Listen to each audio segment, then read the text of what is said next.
There's this moment in the new Beatles documentary where Paul McCartney seems to pull a song out of thin air. It takes him just over a minute to go from basic rambles to the makings of the band's next big hit. It's incredible.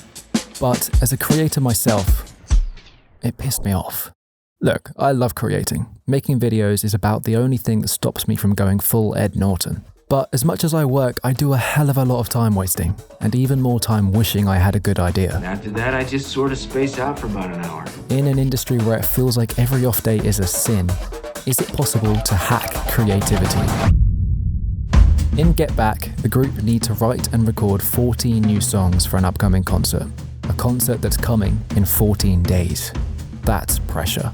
Using that as fuel, Paul taps into a higher realm and plucks a hit song out from the sky. As an outsider, it looks like magic, but I reckon there's some techniques in play here.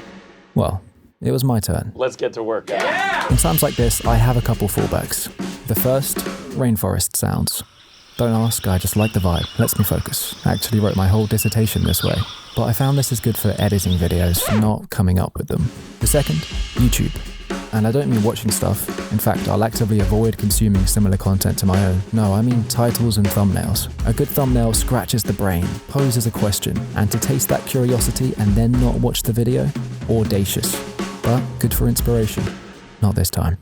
I had one more tool in the toolbox, but I didn't want to go there, because going down this road tends to make the work harder down the line, and that was to actually take a tool out of the toolbox.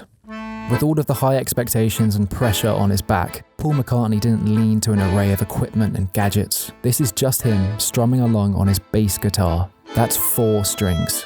Constraints reward creativity, not restrain it. I don't even have to mention this guy. It was time to choose what to lose. I knew I wanted something personal, a video that breaks down my inner thoughts. And what's one way of making that unreasonably more difficult? By not showing my face. That was it. I had my video idea. The making of this one. The twist? Let others talk for me, because this is nothing but a universal problem.